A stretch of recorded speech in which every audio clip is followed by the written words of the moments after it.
Hey guys, how's it going? Brad Riley here and welcome to another video. And in this one today, we have an episode of Success Students Saturday where I've got an interview with one of my students, Shivam, where based out of India, he is currently working with 20 monthly paying clients for his white label agency. On top of that, in the last 12 months, he's worked with 40 to 50 total clients and is absolutely killing it, making money online. And I often get people ask me all the time, they say, Brad, I live in a developing country. Can I actually start a profitable online business? And the answer is yes, and Shivam is living proof of that. He has clients all around the world paying him on a month-to-month basis for his white label marketing services. So I really hope you enjoy this video. Now, Shivam is actually a student of both the Academy and also of my monthly mastermind. So if you're interested in joining either of those, finding out more information on how you can achieve a similar thing in your life, check out the links in the description. Without further ado, let's jump into it. Hey guys, how's it going? Brad Riley here and welcome to this video. And in this one today, I have an interview with one of my students, Shivam. And yeah, Shivam, welcome to the channel, bro. Thank you so much for having me. Glad to be here with you. Yeah, thank you so much, man. So I'm really interested to have you here today because you've taken a kind of different approach to your agency to most. And I'd love to, we'll get into a bit more about that later in this interview, but ultimately you run what you kind of call an outsourcing agency, which is essentially, if I'm right, you essentially white label your services to other agency owners, right? So they can still make a profit on their retainer, but they can also automate it. So what I'd love to do is I'd love to, pick your brains with that today. If anybody's interested in either using your services or be it actually starting their own outsourcing agency. But before we kind of jump into that, what I'd love to start with is just kind of, if you can, tell us a little bit about your background, your story, and kind of how you got started. Yeah, sure. So basically, I currently live in India. So yeah, you could say a third world country. But yeah, I'm like 19 at this time. And I actually started when I was 18 and I was in school. So I actually didn't know what social media management or marketing was. I literally used to grow Instagram pages and sell them off for a profit. So, that time where Instagram growth was pretty easy. Yeah. So how it started was I actually had a page that was on like 2 lakh subscribers, like 200,000 subscribers. I decided to sell it off and I got contacted by people like I usually do through online websites. And I decided to go with a guy. And when we got everything, I got the PayPal sorted, etc. So there's this key that you have to give to let them access Instagram. And they got it somehow. And they didn't just scam me out of my money, but they actually went in and deleted the page from Instagram just because they had been scammed before. So they thought I was a scammer that was trying to just sell them a con page and just take away their money. So that is how, and I was pretty devastated for sure because, I'd actually thought this time I'd take that money and start something, much more tangible in sense of business. So over here, my dad came in and he said that, what were you looking to buy if you had gotten that money? And I'd actually come across you for the first time on your YouTube channel showing how social media management works. So I said, this guy's course, and you were having a sale at that time. So I was like, I want to buy this guy's course. So my dad said, all right, sure, I'll buy you this one course. And from there, it's all on you, what you want to do with business. So I bought your course off, and of course, it was on Upwork, etc. And that is how I basically got started with social media management. Awesome. And from there, I just twisted the model a bit towards me. And from there, yeah, I just turned that normal social media marketing agency into an outsourcing agency, as I call it. That's awesome. And at the time of filming this, in the last kind of 12 months since you've actually started going all in with your outsourcing agency, you've worked with over 20 clients at this point, right? Yeah, currently I'm handling over 20 clients. I've worked with many more than that, but at the moment I'm doing like basically 20 to 25 regular posts every day. Oh wow, I thought that was total. I didn't realize that was just at the current time frame. What would you say do you know roughly what you've probably worked with total? I would say in the last year approx 40, because social media management is such a thing that they drop off also, but they come back. It's just a brand building. So I would say 40 at least. That's huge, bro. That's awesome. Especially when you're living in India as well. I mean, I know you charge and that's obviously a lot of the reason why I suppose you can charge the lower rate, right? Because you're able to have a lower cost of living. But before you started this, I'm curious to pick your brain on this as well. I think loads of people will find value. Why did you make the transition? Because you started with the traditional agency, albeit like a management agency, like social media management. But why did you go from having an agency like that and working with clients to then transitioning into the outsourcing approach? And obviously, because from your perspective, you're taking on cheaper retainers at that point. But what's your thought process behind that, and why have you decided to go down that route? So yeah, basically I looked at, as you say, a macro opportunity than a micro one. Just because I didn't honestly like doing outreach every day, just having that reach that goals, closing a client, losing them, and I didn't really like doing sales at that point. I'm kind of Sure. an introvert in that sense, but it's not that I hated it. But so basically, once I came across somebody who actually needed, white label services, as you call them, and they actually had really bad experiences on Upwork to find an outsourcer, because it's a cheaper cost. People tend to just do a so work and go out from there. So I offered him a much lower price to just see how the experience would be, and he was blown away by what I did, because I did what I would do for any other client, even if it being a $500 one or a $200 one. And he told me that from now on I'll give you all of my clients. So just I had taken off that time from his hands, and he knew he could trust me as an outsourcer. He closed 5 clients that month. So without doing any more sales, I actually had 6 clients under my belt, and I was making a good amount of money. So I thought if one agency owner could need it, a lot of them would. And I could see all this, I was in these Facebook groups. I could see people complaining that, my outsourcer doesn't respond to me. The English is all broken, or the graphics not right, stuff like that, because they weren't familiar with the actual model of social media management. Sure. Coming from the actual model, I knew what your pain points were and what you actually needed help with. So that helped me gain a lot more experience, and that helped me, twist this into an outsourcing agency rather than just a management agency. So now I've got inbound leads coming to me rather than me going into every sale like a new one. So for example, if I'm working for BR Media, if you use me as an outsourcer, you could just land another client, and you literally know from day one your client is in good hands versus going on finding someone new, etc. So this is why I model up for myself. So what's cool about this, I think there's two really important aspects there, right? Number one is you noticed a massive gap in the market, you noticed a pain point, and then you offered a solution to that. So first of all, it was like you didn't fall into it. I mean, obviously you prepared for it and you've worked hard to get there. But what I mean is you saw the pain points, you saw all the issues that these agency owners were having, and you offered that solution, okay? And now you're working with 20 plus clients and it's working fantastic. And the second thing, which is actually really important, I think more so for people who are perhaps considering this, is the fact that you're getting all of these leads coming to you as somebody who's naturally introverted, as someone who doesn't necessarily, like you said, stay consistent with outreach, want to do outreach, doesn't like sales calls. All of a sudden now, all you have to do is get 2, 3, 4 clients under your belt. And then those clients, those agencies are able to bring you 3, 4, 5, 6, 7 clients each. And then all of a sudden now you're, like you said, you're handling 20 plus clients just because those customers bring you more customers. So it is a really good business model. So my next question to you is this now. So do you handle all of this yourself currently? Do you have even a team that work with you? Like, what does that process look like? So just because the business was actually my baby, and I understand a lot of people don't think, that person can do a better job than I can. I tried to handle 20 plus clients on my own at one point. Sure. And I literally just became stressed because I was working day in and day out, and there was no growth happening. Like, I didn't have time for family, I didn't have time for friends. Sure. And just for me, I just thought because it's a low ticket sale, I won't be able to outsource it at a profit. When I got into actually your group, I learned about how to actually build a team. And from there, I just thought if I don't ask for a monthly retainer, I won't get one. So I started to build out a team that I knew could I would have my profit margin still, but they would also earn a good amount of money, because obviously I don't want to take away money from anybody's plate. Right? At the end of the day, they are doing what I was doing. So from there, I started building out a team, and now I have a team of 2 more people with me. And now literally, if I want, I can actually stay out of my business and still have the work done. And if I want, I can still be in it, because I still like designing posts. I'm not that kind of guy who give everything up. So I still do designing just because I want to say a sample post for a client. If I want to do something, a business is interesting, I'll do it myself. But I know that I have a team backing me at the end. So I think what's important there as well, you mentioned, is a team, right? So before it's like, it's not just, oh, you want to outsource it, right? And just try and get it to someone really low ticket and then hand it off. No, you're still very much in the business yourself. You're building it. It's your baby.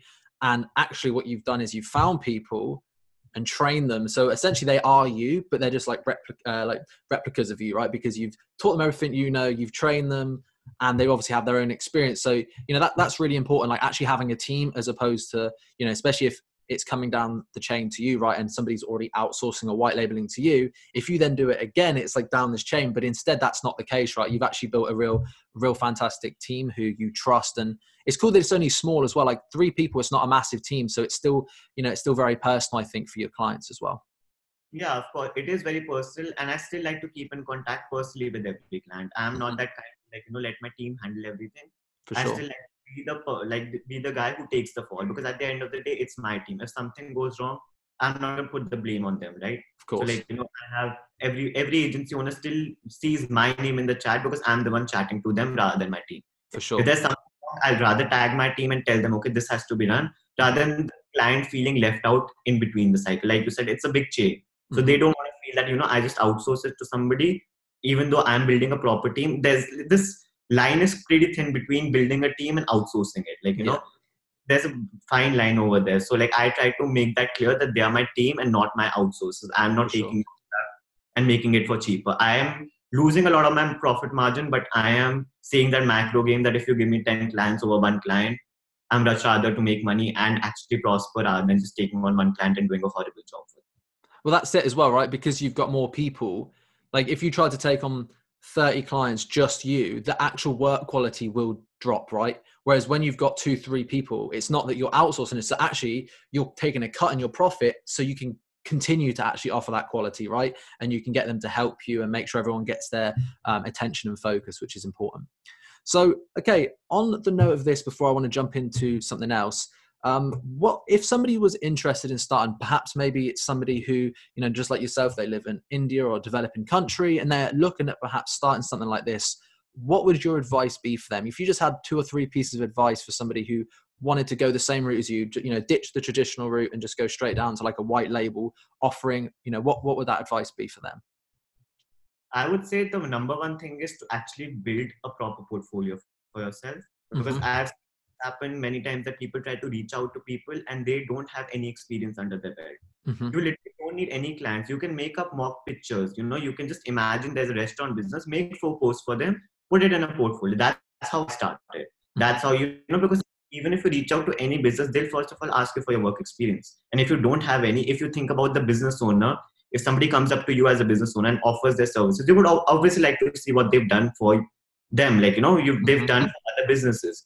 So in this way, this is the number one thing that I've seen a lot of people reach out to me without any portfolio under their belt. And you literally don't need anything. You have got Canva right now. You can literally whip up 4 posts in half an hour and call it a portfolio. But that is one of the most important things. And it's actually about building value for the agency owner. It's not about just selling your services. Right now, I'm in contact with over 10 agency owners who don't have any clients under their belt. But I'm helping them close that first client because I know at the end of the day, they're going to give me that client. So over there, you have to build value first rather than just go for the sake. I feel like a lot of people just try to directly sell to people rather than actually building their rapport first. Because I think that's a long-term play as well, right? And I actually love that. I think that's so smart. You're not just thinking short term, I'm not going to help them right now. They don't have any clients, but all it needs is for you to help one person. Like, let's say you're helping 10 people right now and 9 of them don't go anywhere, right? They don't land any clients, but one of them works with 50 clients this year, 30 clients this year. And then you get every single one of those. It's worth your time because you've not been short-term minded. You've been very long-term, very long-term minded with that, which is another thing. Another thing I love with, your whole process is, you're a business person, you're building your company just like anything else. And you've got that long-term vision in mind, which is awesome. So, okay, final thing that I want to chat to you about is about support, because one thing you've mentioned to me is that, and you touched on it briefly as well with your dad helping you purchase your first program, right? So what has your support system been like? You got a lot of help. Obviously, you're in the group, right? You have the community of entrepreneurs. You've also got your family. Would you say that's important? And how has that helped you? I would actually say it's pretty important, because the funny story is, after I finished my 12th grade, I was going to go to college, traditional route, 6 hours of studies, etc. And then my dad was going to submit that check to the college. I landed my first client, and he sat me down and he told me, college will always remain there for you, but a business opportunity like this, if you're on the ground floor of something big and you can feel it, I'll give you time. You take a gap year. If you want, you can build out your own business. See where it takes you. You can do open college, whatever. Your family is behind you. That kind of support really told me that, he also sees this idea that I see. It's not just me, and he sees something tangible to be built. And him being a businessman himself, understands that aspect. And he gave me that choice, and that choice was enough. Like, I'm still in college. I have not dropped out of college, and my college is like literally 3 hours a day. I've chosen a college such a way that there's that aspect of having more friends as well, having that support system as well, but also building my own business. So that I feel has been really helpful, and actually the mindset part of it, because mindset at the end of the day is what makes you wake up in the morning and do that work. Like, if you don't have that right mindset, you won't be able to go far. Like, there'll always be that cloud you have. But with me knowing that if something goes wrong, my family, my friends, everybody is behind me on that, that means the world to me. Like, For sure. I think that's really important, because not a lot of people have that, and not a lot of people have that support system, but it's great to know that. And I think, a lot of people, I always had the support of my family. Some family members were obviously very judgmental, and I'm sure it was the same with you, right? Maybe your dad was supporting, but maybe you had uncles or aunts, so maybe that weren't quite supporting. So there are always going to be people like that. But I think, ultimately, like what you touched on there, is having that support system, people to, if things go wrong, they're there to help you. They're there to guide you. They're not going to judge you. They're going to support you, right? And having people like that in your life is so important, as opposed to the opposite, which is like so many entrepreneurs or aspiring entrepreneurs will surround themselves with people who are negative, trying to bring them down. They don't support their vision, and that will rub off on you, right? So I think, ultimately having that support system is incredibly important. Having a support system is actually important, because I remember I had this one really bad client. There are bad clients, and when you're starting out, you just take out anyone. Of course, we've all been there, bro. Yeah. Exactly. So, I remember this client treated me like shit, like proper actual shit. And I was pretty down. And my dad came into my room and he was like, yo, what happened? And I was like, this client screwed up. I didn't want to do that, because obviously I'm still 18, right? It's not that we matured enough to actually understand everything. And my dad said this really great line to me that I still remember, and I would like to share that, is that, in business, you will face 100 problems. You solve 99 of them, nobody will give a damn about them. But if you make one mistake, everybody is going to point out one mistake, and nobody's going to see 99 you didn't.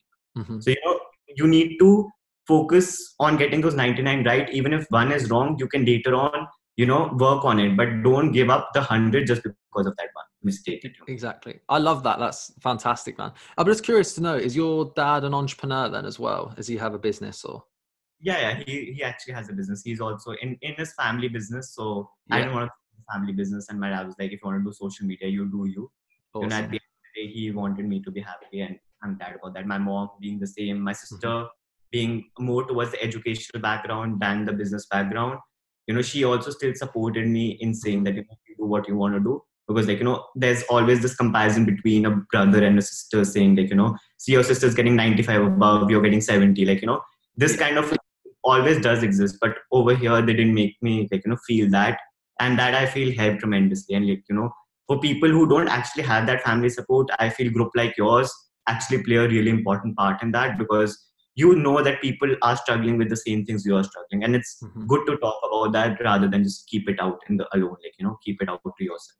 100%. Having a support system to answer your questions, even if it's like a concern, or even if it's not even necessarily related to clients, maybe it's just mindset, like you said. I mean, just having someone there to support is fantastic. But yeah, the reason I asked if your dad was an entrepreneur is because, like, basically from what he was saying, I was like, that does seem like someone who also runs a business. It does make sense now, right?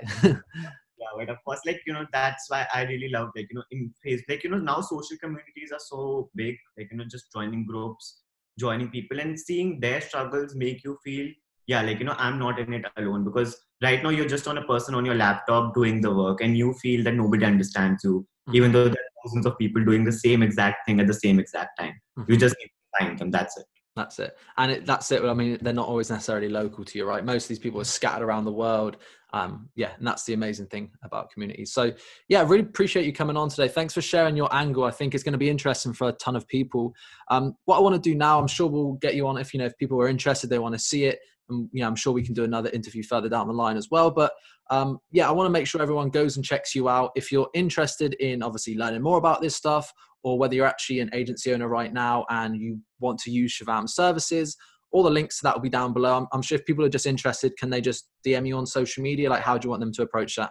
Yeah, they can send me an email, or just drop me a DM on Instagram or Facebook. I'll be happy to respond to any questions regarding the model, or if you actually want your agency outsourced as well, I'll be happy to help you with that. Awesome. Cool. Thank you so much for coming on the channel, man. I really appreciate it. Like I said, everyone, all the links will be down below. Go and check them out. And if you're an agency owner, be sure to use his services. And yeah, thanks for coming on the channel, and we'll see you in the next one. Thanks for having me. Bye.